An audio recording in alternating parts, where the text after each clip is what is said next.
Thank you so much, Finance Girls, for joining me today. I'm really excited to have you. We have spoken before, but I'm really keen to catch up and hear how you're doing. So how are you today? Yeah, thanks, Dylan. Thanks for having me back. It was a couple of years ago, I think very early days in the journey for me. Yeah. And yeah, much has happened other than a pandemic. Yeah. A pandemic, a newborn baby, which isn't a newborn anymore, and a whole bunch of businesses launched. So for those who don't know, I'm sitting today with the Finance Ghost, who is an absolute leading mind when it comes to investment. So the Ghost is an ex-financial investment banker who has made the leap into, I don't know what we could call a media ecosystem, which I see you as an investment influencer. So Yeah, how do you feel about that title? I always get so scared of that word because I just think of Instagram accounts with Lamborghinis and yachts and forex trading. But yeah, I try and stay away from all of that for sure. But I guess at some Well, point it has influenced the status, just hopefully for the right behavior. well, I suppose you know, just as soon as you have the Lamborghini and the yacht, then it'll be it'll be relevant. At the moment, you don't have that yet, I suppose. No, I'm short on one Lamborghini and one yacht. But when that day Working comes, on I it. think I'll keep it off the platform anyway. Yeah. So you have this anonymous profile. Just explain to me why the ghost, why the anonymity. I mean, it's a funny story because it basically started out as a joke. I was doing ghostwriting for people, and I thought, oh, maybe there's an idea here of having this persona out there who kind of just makes everything accessible and fun. I must be honest, I looked at a business like Hippo Insurance, and I thought, well, if they can make that much money from a hippo running around getting you an insurance quote, I can't believe that Yeah. it's not possible to be, more of like an avatar style business in finance. Because the Mm, reality in finance is it's quite an egotistical environment, and most mm, people in it, they want their face on TV. It's the yes. suit and the tie or the fancy dress or whatever the case may be, and the makeup and hair and all of these things. And I don't have to be any of that. I can just be this purple cartoon. And what's really cool with that is that people then just focus on the content. They don't go into it with any kind of preconception about my Mm, age, my gender, my mm, race, my mm, hair, mm. whatever it is. Whether we like it or Yeah. not, people make, or they form a view on you the moment they see you.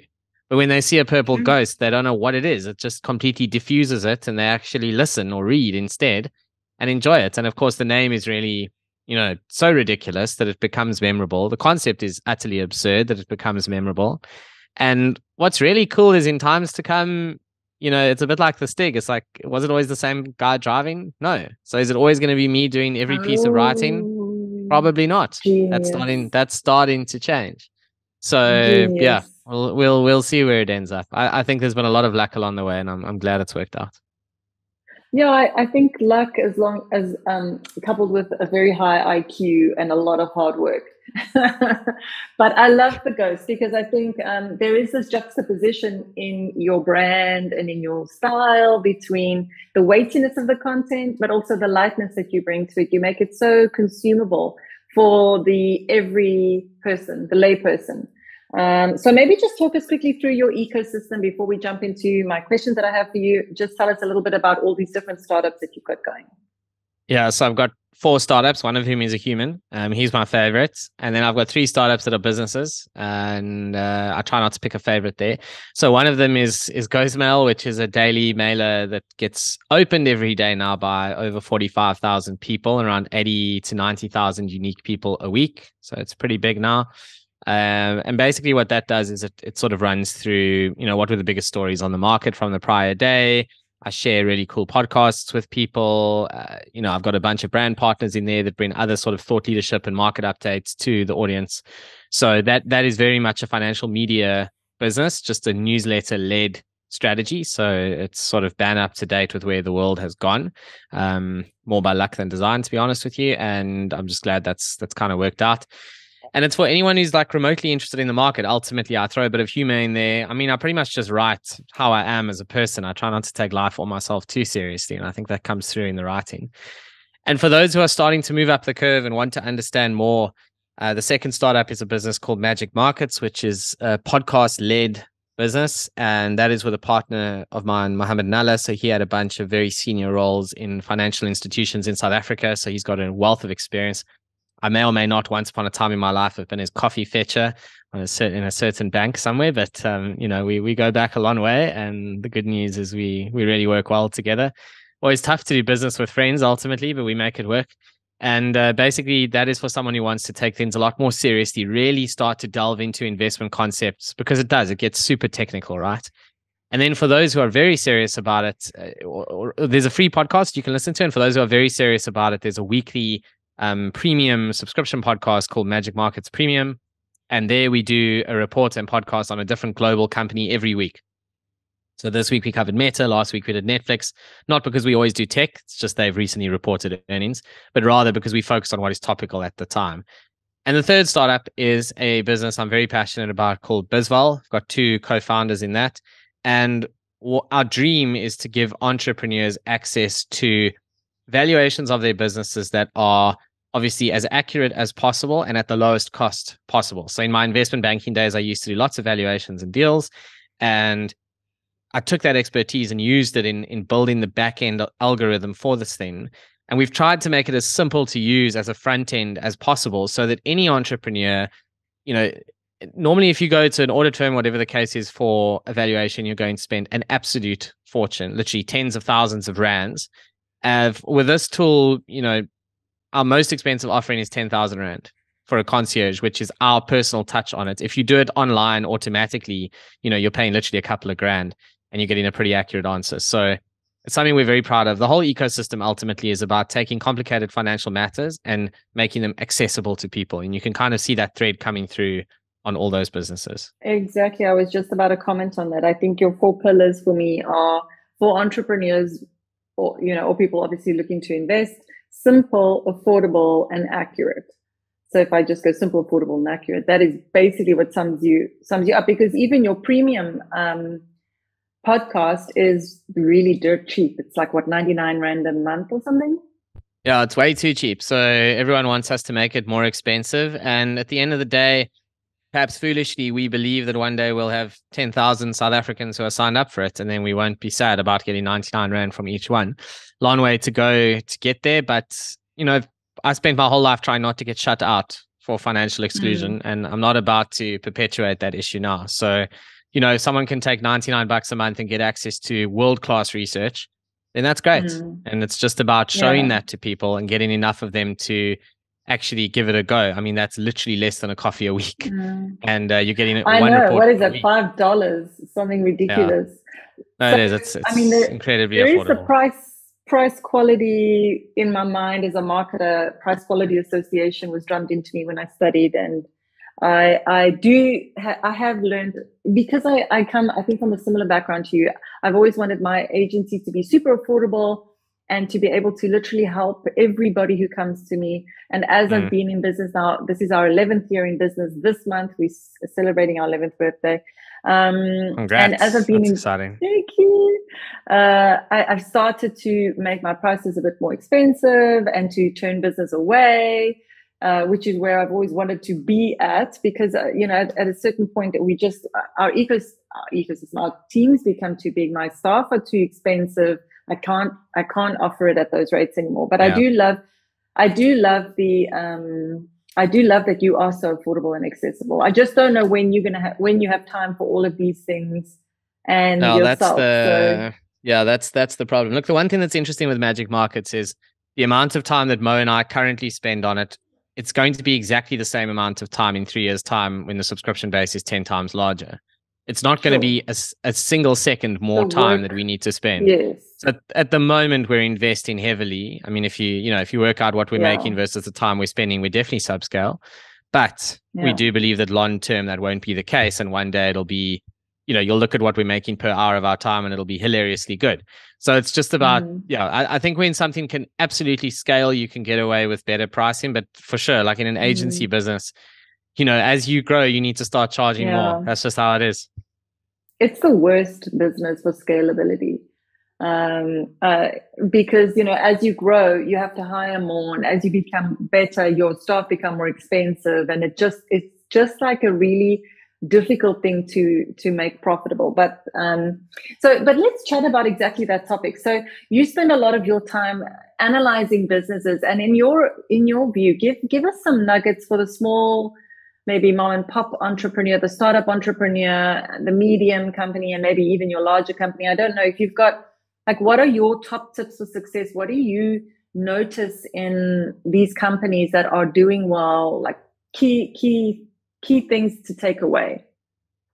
So my favorite quote in the whole world is, greatness is a lot of small things done well. And I just love it because that's ultimately what it comes down to. It's really hard to wake up one day and go, wow, how do I get my business from where it is today to where I want it to be? There's no one initiative you can do that's going to make that happen. It requires excellence across everything you're doing. So the biggest tip is just whatever you're doing, you have to aspire for excellence in it. Every time you are posting something online, any engagement you have with a client, you just don't know who that person is or who is out there reading it or seeing it. I mean, if I think back to the big breaks that I got, you know, I one of the best pieces of advice I was ever given was from a good friend of mine. And he said to me, you have to be on Twitter, because I started this on Facebook. I'd never had a Twitter account in my life.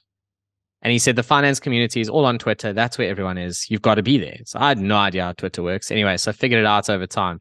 But for a long time, you know, you're starting from zero. You're posting stuff. You're getting one like, occasionally a retweet, you know. And I'll never forget when I got my first retweet from Mark Hassenfuss from the Financial Mail. I'm sure he's, you know, he won't necessarily be listening, but, you know, if he is, big shout out there, because he gave me really my first break, I think, was that sort of retweet on a company I'd written about, and the share price moved considerably the next morning. And then he messaged me and he said, hey, you know, people clearly read it and liked it. You know, would you like to start writing for Investors Monthly? And that was kind of how it all really started. And I still write for Investors Monthly, and I always will for as long as he'll have me. But anyway, long story short is, it really is about getting the small stuff right and just making sure that you're doing everything, you know, you're always your best foot forward, because you just don't know who's watching.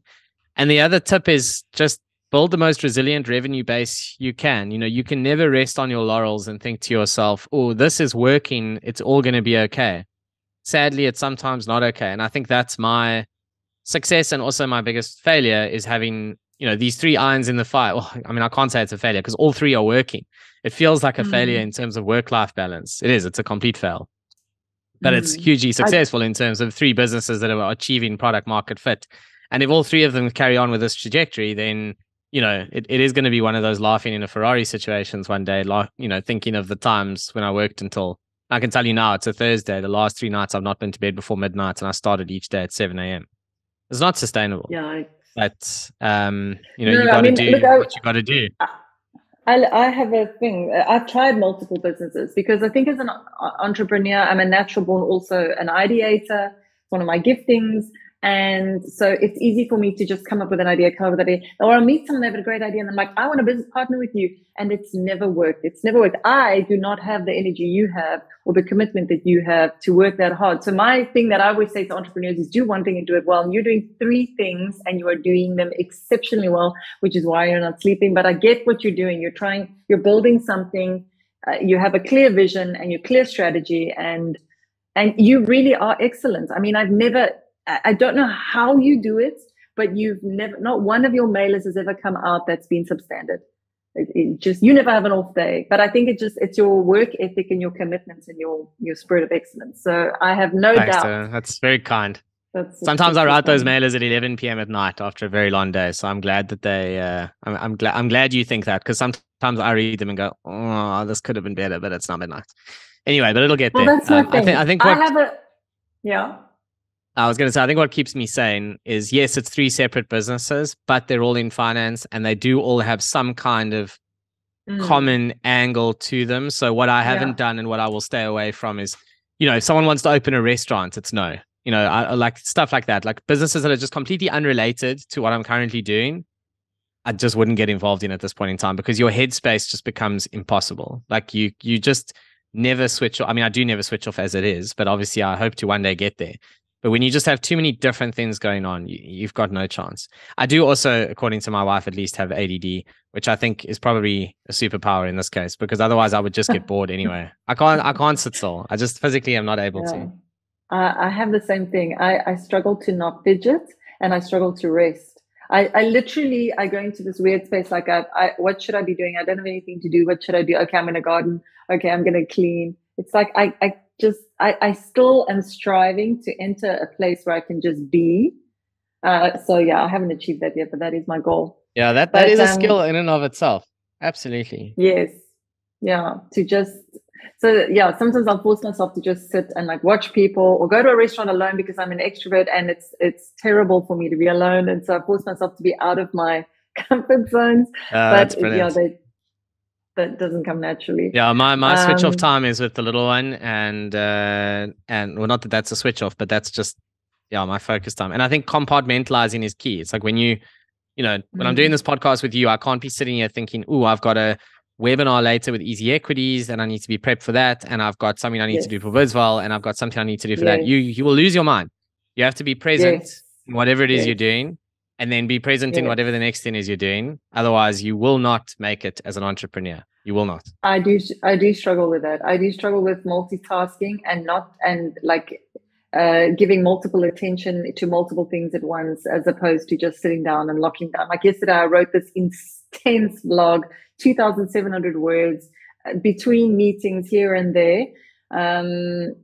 And I do find that my industry fuels that, because I'll hop on another meeting, I'll hop back to my blog, I'll be on my phone, I'll hop back to my blog, I hop on another meeting, I rush out to get kids, I'm back at my blog.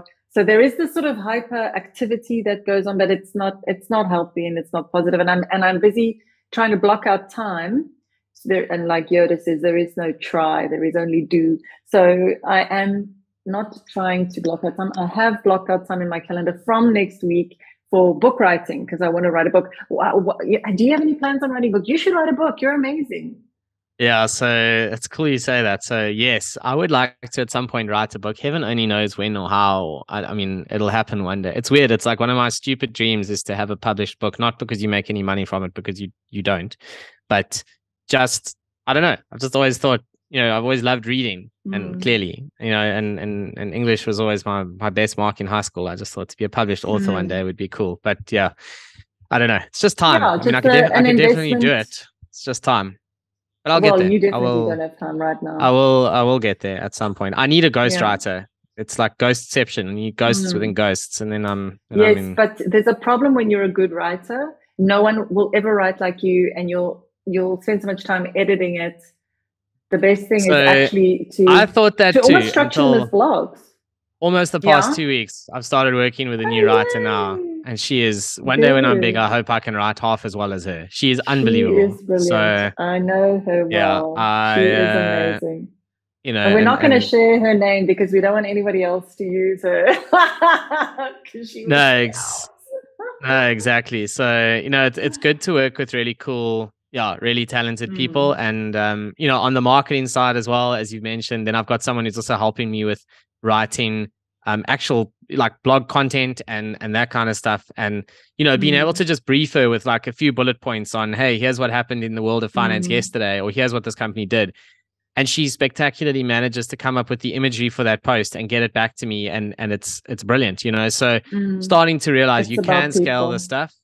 What I have learned is you can't teach writing. It's an unteachable skill. You can teach finance, but there is a 0% chance you can teach writing. Someone either can write really well or they can't. So yeah, these are the lessons that you learn. Interesting. I know, and I have this constant battle with my team. I literally yesterday did a live edit of a blog with the whole writing team, because I wanted them to hear my rationale and my thinking.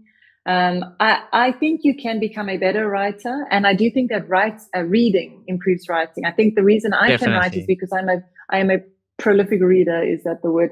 I'm a voracious reader. I read constantly, and I have ever since I was a child. And I think that has also set me up to be a better writer. And also, I think having personality, allowing your personality, allowing humor to come through, really does differentiate as a writer to have a personality. So what's difficult is to write for somebody else.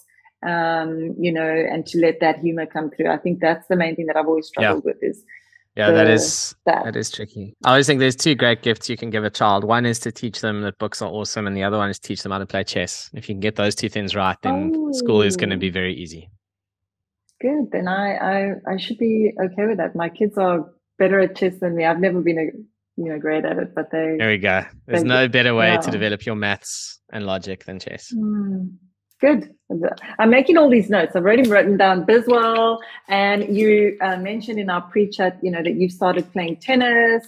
And I'm like, okay, tennis. I love tennis. I must do tennis. And I'm going to make another note here. You must see my table. It's just covered in post-it notes, but I do have a system. You can take tennis off. All I managed to do is stuff up my ankles in the first 3 weeks. Very sad. Tennis was my school or rather was my sport in high school and varsity, and now I probably can't ever play it again, sadly, which is not really great. It just never shows, again, can't you? Yeah, no. Physios had a good long look at my ankles, and they were like, don't think so. So yeah, not ideal. It's fine. It's one of those things. Just shows sometimes there's a chapter in your life where you have to take advantage of something, and it may not come back, and that's okay. Just then take advantage of the next thing. Let it go. Yeah, agreed. Okay, so you've given me some of your top tips for success as a business, and I think that it applies whether small, medium, or large. Let's touch on something that I've always been quite passionate about, which is VC funding. I've always, in our previous podcast, we covered it a bit, where I feel like, and I don't know if it's changed in South Africa since I was last involved on the scene, but VCs in South Africa, they give you R1 million, they take 25%. VCs in America, they'll take 2%, they give you $1 million. Obviously it's totally different. One, Silicon Valley, different budgets, blah blah blah. But I don't like our VC ecosystem in South Africa. I feel like it doesn't put the entrepreneur first. And it doesn't value the entrepreneur as the founder and the engine and the driver. And I don't think that our VCs, and maybe this has changed, I don't think that our VCs really get that the entrepreneur is the driving force behind the concept, that you can't, you can remove the entrepreneur, but it doesn't necessarily succeed. What are your thoughts on that? So I've obviously been on both sides of the fence, because on one side, I'm a finance professional. I understand the financial models. I understand the returns that they need to make and how hard that is. And now on the other side, of course, I sit as an entrepreneur. So I've never raised any money in the finance ghost. I've bootstrapped it from the start. I just thought I left corporate because I don't want to be answerable to someone. As soon as you have another shareholder, you are answerable to someone. So, and that's different to having a co-founder in Biswell or in Magic Markets. I mean, like a financial investor. I do not have one of those. I will never have one. Thankfully, I just don't need it. But, in a lot of cases, people do. And look, the reality is that the problem with South African VC is that our total addressable market in South Africa is really quite limited. So you have a situation where these VCs need to make 10 investments and 8 of them will fail. One of them will do okay, and one of them needs to do spectacularly well to make up for the 8 that failed. And the problem in South Africa is there are still 8 that fail, but the one that does incredibly well is not Facebook or, whatever. It's like a nice business in South Africa. And that's not big enough to make up for the 8 that failed. So that's the challenge for VC in South Africa. They either need to get the fail rate down, which makes them more cautious, which is what you typically see. They don't just throw money at an idea. Or they need to take a bigger stake in the ideas that do work. And that's also what you typically see, as you've alluded to. They don't want 2% of an idea. They want 20 or 30% of an idea. In the US, if you're 2% of Facebook, you're doing just fine. Thank you. And that's really the difference. So VC faces this very structural challenge in South Africa that I don't believe is resolvable, period. I don't think VC in its pure form actually works in South Africa. I think we have a hybrid version thereof. I think people do their best with what they can.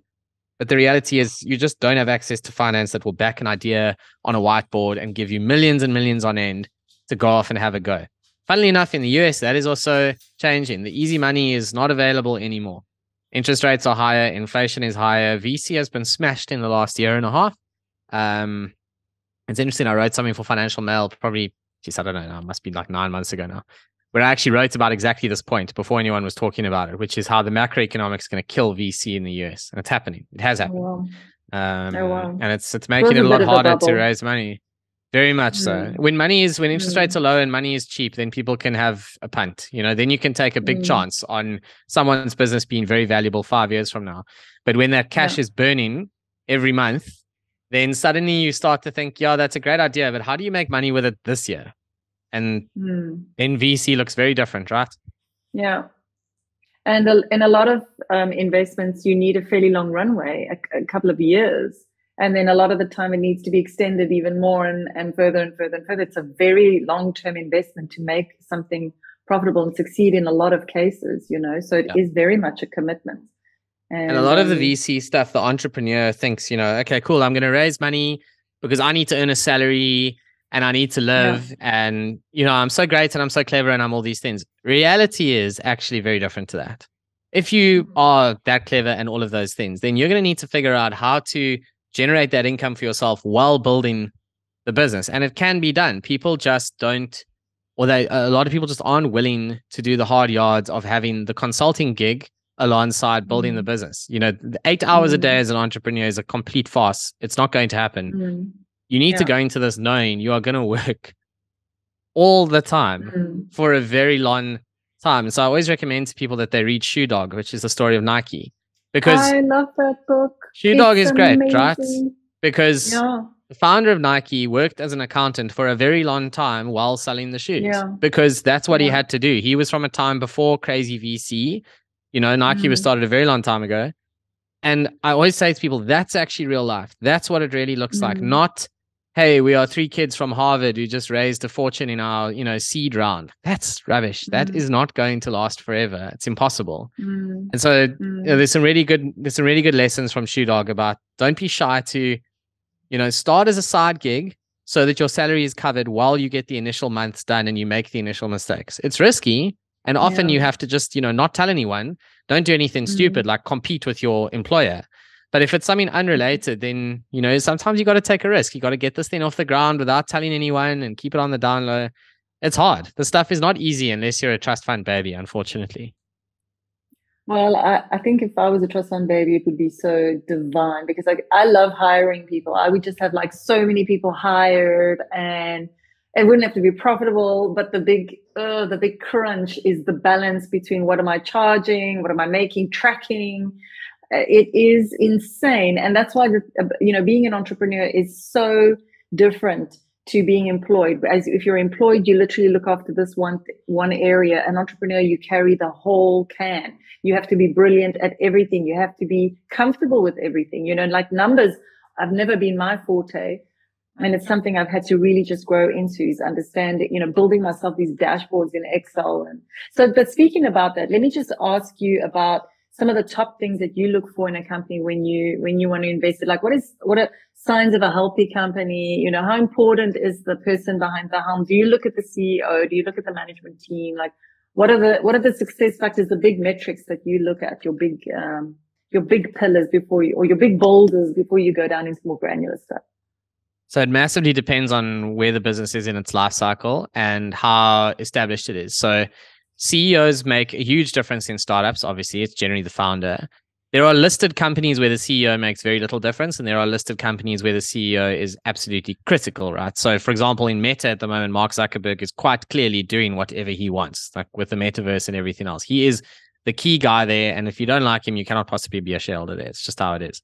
But if you go and buy a stake in, you know, Sanlam or Old Mutual or whatever the case may be, like, yes, the CEO obviously makes a difference, but the CEO is not going to wake up tomorrow and bet the farm on some exotic new thing. That's just not how that business works. You know, then you're looking at growth rates and valuation. So that's why I said it really depends whether you're looking at something that's very, very established and dare I say it, a bit boring and kind of just getting on with it, or something that's a bit more wild. Then management makes a big difference. Within management, in my previous advisory life, we had a client, he said something so profound, stayed with me forever. He said, you know, in any business, there really are only 3 functions. One is business development, the second is operations, and the third is finance. That's it. You can put anything into one of those 3 buckets.